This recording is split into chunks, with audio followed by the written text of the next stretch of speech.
Hi, everyone. Steve Adubato. We kick off the program, part of our mini-series, Urban Education That Works, with a leader in urban education. Paula White is the Executive Director of JerseyCAN. Paula, good to see you. Good to see you, Steve. Thanks for having me. You got it. The website's up. Tell everyone what JerseyCAN is. JerseyCAN is an advocacy and policy organization. We are focused on getting every child in the state of New Jersey a high quality education, regardless of any of their demographic markers, how much their parents make, what their zip code is. We believe that every child deserves a high quality education. Along those lines, this national report card, the National Assessment of Educational Progress, how are Jersey urban public schools doing? New Jersey's urban public schools are not doing well. And, if there's anything that I would want our listeners to leave with, it's just, three realities, which is that we have to level up for all learners in the state of New Jersey. And right now that is not happening.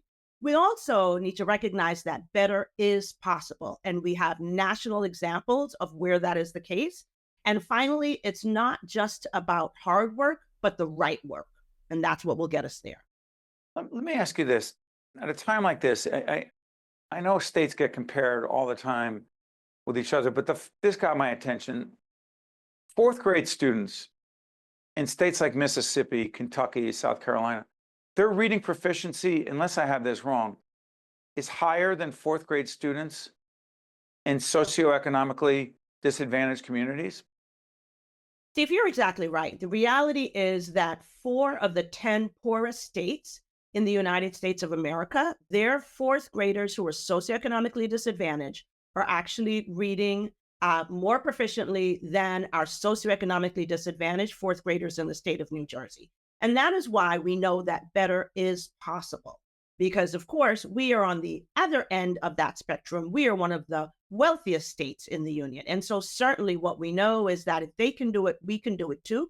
New Jersey has been a leader in education, but we have to level up for all learners in our state.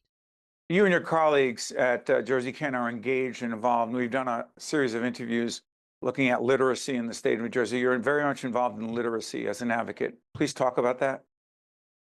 We formed a coalition called the New Jersey Legacy of Literacy Coalition. And what is important to know about that is that this is not a flavor of the month idea. It is really about saying the legacy of literacy must remain constant in the state of New Jersey, and that we must focus on it across party lines, regardless of who gets in the governor's seat, that this is something that we must focus on. We've got cross-sector organizations, parent organizations, nonprofit organizations, all teacher organizations, all focused on this idea that we need every child in the state of New Jersey reading proficiently. We also have folks from the business community. And as you can well imagine, these folks are very much invested in the idea that if they're going to be able to stay in our state and attract local state level talent, we've got to have readers.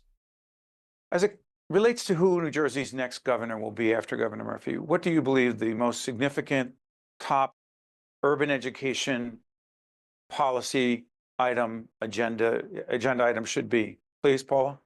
We certainly need to implement our policies and recent legislation that's been passed around literacy. We worked very hard with Senate Majority Leader Teresa Ruiz to pass legislation that would have some teeth, that would focus on teacher preparation and support, that would focus on using the right curriculum, screening students on a regular basis, notifying parents of where their students fall along the continuum of reading, and making sure that they're high quality instructional materials in the classroom. So what we need is proper implementation, because as I stated earlier, it's not just about hard work, it's about the right work, because our educators in the state of New Jersey are working very hard. But if we're not doing the right work, we're not going to see the results. So it will be important for the governor to whomever is in the commissioner's seat to make sure that we are incentivizing and sending a clear message to the districts in the state of New Jersey.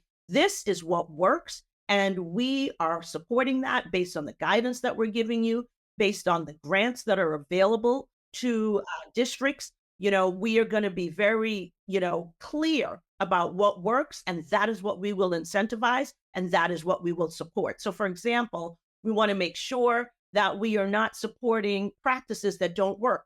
A lot of students have been taught to guess what a word what a word is, or look at the picture to help you read. Well, we know that a picture doesn't help you read, right? Because a stone, you could look at something, it could be a stone, but it could be a rock, it could be a pebble. You need to understand how the code of the language works. And so these are the kinds of strategies that we want to say, you cannot use these strategies. And if you do, we will not support your district as far as incentivizing around grants and things of that nature. It's not just hard work, it's the right work. Interesting how Paula talks about what doesn't work. If we're doing the series, Urban Education That Works, we need to understand what, based on the evidence, what does not work. And one more quick question on this. There are folks who say, let's get rid of the federal Department of Education. It doesn't really impact students' lives. Well, there are real dollars, real resources as it relates to urban education, particularly K through 12. What are your concerns? And again, it's late March. We don't know really what the ultimate makeup is going to be on the federal government side as it relates to the Department of Education. What's your greatest concern, Paula?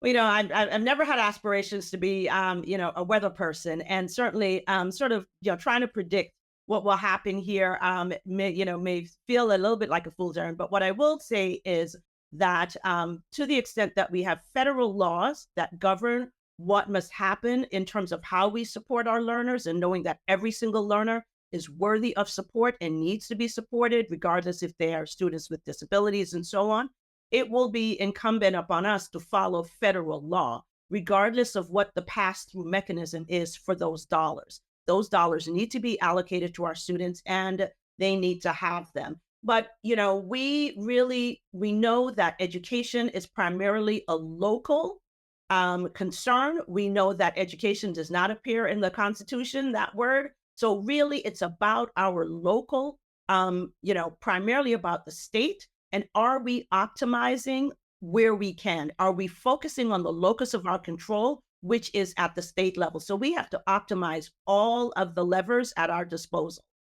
Paula White, Executive Director of JerseyCAN. The website's been out throughout the entire segment. Make sure you check it out. Paula, thank you so much for joining us. We appreciate it. It's been a pleasure. Thank you, Steve. You got it. Stay with us. We'll be right back. What is your child's dream for the future? Doctor? Teacher? Architect? Whatever they aspire to be, a college education may realize those dreams. And NJ Best can help. It's the college savings plan specifically designed for New Jersey families. Start saving today with as little as $25, because now is the time to invest in their future. To learn about NJ Best 529 College Savings Plan, its investment objectives, risks, and costs, read the program description, available at njbest.com. Also brought to you by EJI Excellence in Medicine Awards, a New Jersey Health Foundation program. New Jersey Children's Foundation, giving all Newark students the opportunity to achieve.